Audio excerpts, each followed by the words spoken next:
Hello students, BEd first year अर्थात BEd प्रथम वर्ष बीएड फर्स्ट ईयर में पेपर 6 जिसका नाम है जेंडर स्कूल एंड सोसाइटी अर्थात लिंग विद्यालय और समाज यूनिट 5 इकाई 5 के अंतर्गत आज हम लोग जानेंगे gender selection and Indian jurisprudences part 2 अर्थात लिंग चयन तथा भारतीय न्यायशास्त्र भाग 2। रिजर्वेशन फॉर वुमेन महिला आरक्षण 15 अगस्त 1947 को भारत ने चिरकाल से देखे जाने वाले अपने स्वप्न स्वतंत्रता को साकार किया। वर्षों से शोषित भारतीय जनमानस को असमानता से बाहर निकालने के लिए लोकतंत्र की स्थापना की गई। लोकतंत्र में सभी की समानता, स्वतंत्रता, न्याय तथा अधिकार प्रदान किए गए, परंतु महिलाओं को उनकी दयनीय स्थिति देखते हुए उनको आरक्षण प्रदान किया गया।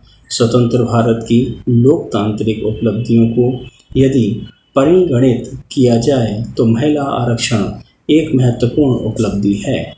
पंचायती राज्य की सफलता को मापा जाएगा तब महिला आरक्षण तथा इसकी सफलता महत्वपूर्ण उपलब्धि होगी।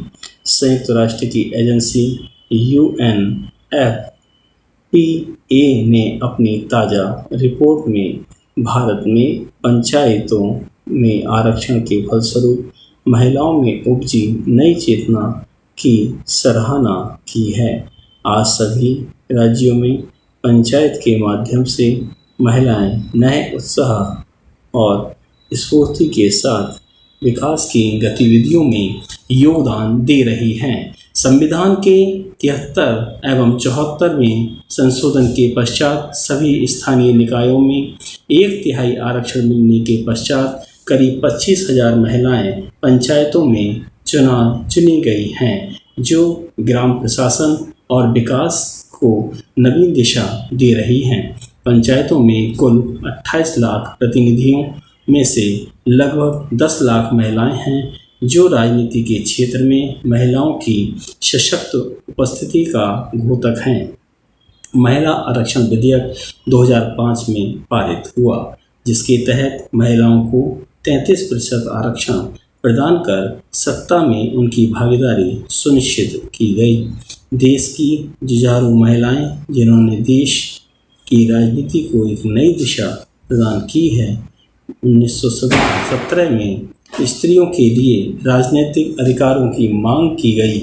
देश की जुझारू महिलाएं, जिन्होंने देश की राजनीति को एक नई दिशा दी, उनमें श्रीमती इंदिरा गांधी, सुषमा स्वराज, वसुंधरा राजे सिंधिया, शीला दीक्षित, जयललिता, मीरा कुमार, उमा भारती, मायावती, ममता बनर्जी और सोनिया गांधी का नाम उल्लेखनीय है। 25 जुलाई 2007 को देश के सर्वोच्च पद पर प्रतिष्ठित होकर श्रीमती प्रतिभा पाटिल ने एक महिला के साथ साथ इस सर्वोच्च पद को गौरवान्वित किया। इतना होने के पश्चात भी भारतीय राजनीति में महिलाओं की भूमिका निर्णायक नहीं कही जा सकती है।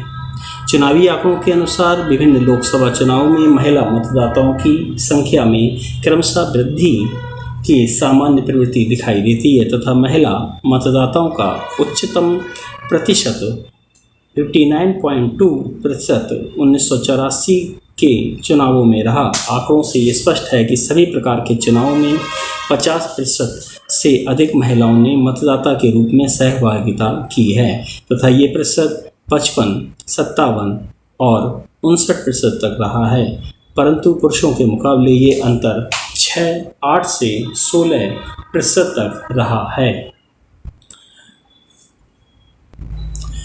निम्न अंकित तालिका द्वारा स्पष्ट रूप से देखा जा सकता है कि पुरुष उम्मीदवारों की तुलना में महिला उम्मीदवारों की संख्या न्यून है तथा निर्वाचित महिलाओं का प्रतिशत भी कुल अनुपात में कम है। विभिन्न वर्षों के चुनावों में मतदाताओं की संख्या तथा मतदान प्रतिशत का लैंगिक विभाजन। ये आपके चुनाव वर्ष हैं। इसमें मतदाताओं की कुल संख्या, महिला पुरुष, कुल महिला पुरुष और मतदाता का प्रतिशत। इसको हम अच्छी तरीके से इस तालिका को समझेंगे। चुनाव वर्ष 1952 में महिला यानी कि ऊ ना का मतलब है उपलब्ध नहीं, पुरुष उपलब्ध नहीं और कुल 173.2 और महिला उपलब्ध नहीं, पुरुष उपलब्ध नहीं। मतदाता प्रतिशत 61.2% रहा। वर्ष 1957 में उपलब्ध नहीं, महिला पुरुष भी उपलब्ध नहीं, कुल 193.7, महिला उपलब्ध नहीं, पुरुष उपलब्ध नहीं और मतदाता प्रतिशत 62.2 रहा। इसी क्रम में चुनाव वर्ष 1962 में 102.4 महिला और 113.9 पुरुष और कुल 216.0 और महिलाओं की संख्या 46.6 और पुरुषों की 62.0 और मतदाता प्रतिशत जो रहा वो 55% रहा। इसी क्रम में सन 1967 में महिलाओं मतदाताओं की कुल संख्या 119.4, पुरुष मतदाताओं की कुल संख्या 129.6, कुल 249.0 और महिलाओं का 55.5 और पुरुषों का 66.7 और मतदाता प्रतिशत जो रहा वो 61.3% रहा। इसी क्रम में 1971 वर्ष चुनाव वर्ष जो था 1971 वाला, इसमें उपलब्ध नहीं, महिला पुरुष भी उपलब्ध नहीं और कुल जो थी वो आपकी 274.1, महिला उपलब्ध नहीं, पुरुष उपलब्ध नहीं और मतदाता प्रतिशत जो रहा वो 55.3% रहा। इसी क्रम में 1977 में महिलाओं मतदाताओं की कुल संख्या 154.2, पुरुष मतदाताओं की कुल संख्या 167.0 और कुल 1977 में 321.0, महिला 54.9 और पुरुष 65.6 और मतदाता प्रतिशत 60.5 रहा। इसी अगले क्रम में 1980 में महिलाओं की प्रतिशत 170.7 और पुरुषों का 185.0, कुल 355.5, महिलाओं का 51.2, पुरुषों का 62.2 और मतदाता प्रतिशत 56.9 रहा। 1984 में महिला मतदाताओं की कुल संख्या 192.3, पुरुष मतदाताओं की कुल संख्या 208.0 और कुल संख्या 400.3, महिला की संख्या 59.2 और पुरुषों की संख्या 68.4, मतदाता प्रतिशत 64.0। 1989 चुनाव वर्ष मतदाताओं की कुल संख्या महिला 236.9, पुरुषों की मतदाताओं की कुल संख्या 262.0, कुल मतदाताओं की संख्या 498.9, महिलाओं की संख्या 57.3 और पुरुषों की संख्या 66.1, मतदाता प्रतिशत 61.9। चुनाव वर्ष 1991 मतदाताओं की कुल संख्या महिला 234.5, पुरुषों की मतदाताओं की कुल संख्या 261.8, कुल मतदाताओं की संख्या 498.3, महिलाओं 51.4, पुरुषों का 61.6, मतदाता प्रतिशत 56.7।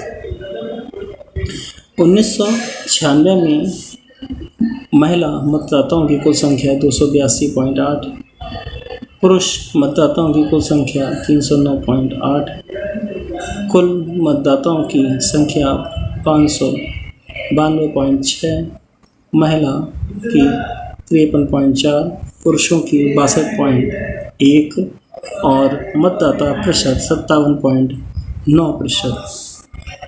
चुनाव वर्ष 1998, महिला मतदाताओं की कुल संख्या 289.2, मतदाताओं की कुल संख्या 316.7, कुल मतदाताओं की संख्या 605.9 और महिलाओं की संख्या 57.9 और पुरुषों की 65.7 और मतदाता प्रतिशत 61.9।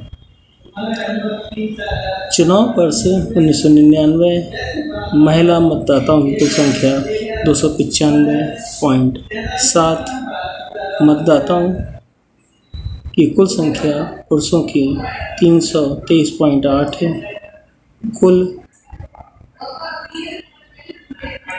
मतदाताओं की संख्या 619.9, महिलाओं की 55.6 और पुरुषों की 63.9, मतदाता प्रतिशत 59.9।